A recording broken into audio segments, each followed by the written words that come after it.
दोस्तों, अलीज़ा की दुनिया में आपका वेलकम है।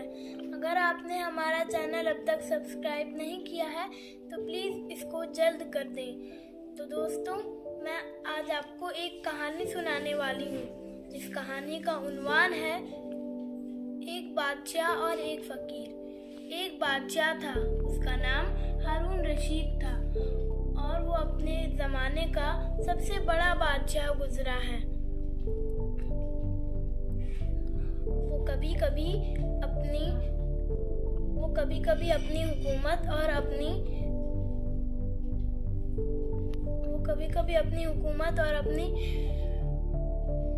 दौलत पे फख्र किया करता था। एक दिन हारून रशीद शिकार को चला और उसके साथ उसका मशहूर दरबारी इब्राहिम भी था और साथ ही एक छोटा सा लश्कर। हारून रशीद शहर से निकला। एक जंगल के करीब जाकर उसने इब्राहिम से पूछा कि ऐसी कौन सी नेमत है और ऐसी कौन सी खुशी है जो मुझे नहीं मिली।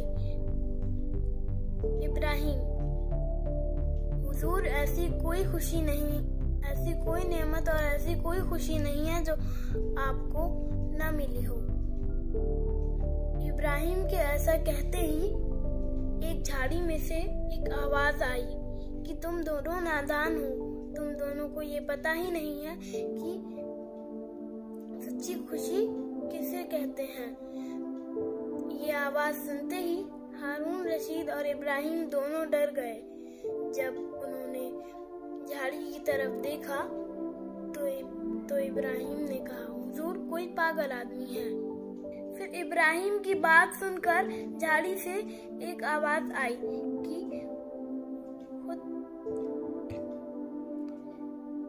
खुद बात करते हैं और अक्लमंद आदमी को पागल कहते हैं। और इस आवाज के साथ एक फकीर झाड़ी में से बाहर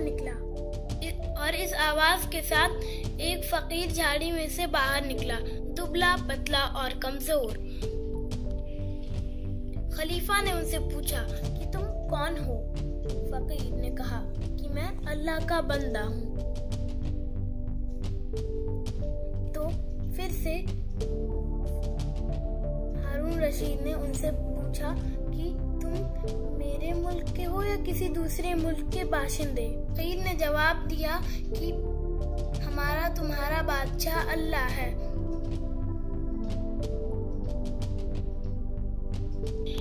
इब्राहिम ने कहा कि तू किससे बातें कर रहा है। इब्राहिम ने कहा, तुझे पता है तू किससे बातें कर रहा है। तो फकीर ने कहा कि मैं उससे बातें कर रहा हूँ जो खुदा और आखिरत से गाफिल है और इसी दुनिया को सब कुछ समझता है। ये सुनकर इब्राहिम का चेहरा गुस्से से लाल हो गया, लेकिन हारून रशीद ने उससे कहा कि इब्राहिम, गुस्सा करने की कोई बात नहीं है, अब मैं चलता हूँ। तुम इस फकीर को अपने साथ लाओ और मेरे महल में मेरे सामने पेश करो ताकि मैं इसे परखूं कि ये सच्चा फकीर है या बनावटी। इस बातचीत के बाद हारून रशीद लौटकर बगदाद आ गया और अपने महल में चला गया और फिर उसने इब्राहिम को हुक्म दिया कि वो फकीर को बादशाह के सामने लाए। फिर इब्राहिम फकीर को साथ लाया और बादशाह के सामने लेकर आया। फिर फकीर ने बादशाह को कहा, अस्सलाम वालेकुम। खलीफा ने जवाब दिया, वालेकुम अस्सलाम। फिर बादशाह ने हुक्म दिया कि खाना लाया जाए और फिर शाही दस्तरखान बिछा, तरह तरह के खाने पेश किए गए और बादशाह ने फकीर को भी खाने की दावत दी। फकीर भी सबके साथ खाता जाता और कहता जाता कि अल्लाह ने हमें कैसी कैसी लजीज नेमतें अता की हैं, सब तारीफें उसी के लिए हैं। एक खादिम ने फकीर की बात सुन ली और उसने कहा, ये शाही दस्तरखान की नेमतें हैं जो खुश नसीबों को मिलती हैं। तुम हारून रशीद का शुक्रिया अदा करो। फकीर ने खादिम की बात सुनकर कहा कि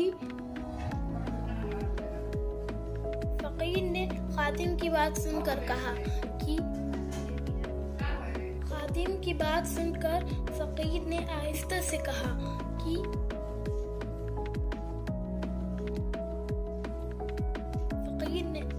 फकीर ने खादिम की बात सुनकर आहिस्ता से कहा कि हारून रशीद को ये नेमतें तो अल्लाह ही ने दी हैं, इसलिए शुक्र के लायक तो वही अल्लाह है। खलीफा ने ये सुनकर कहा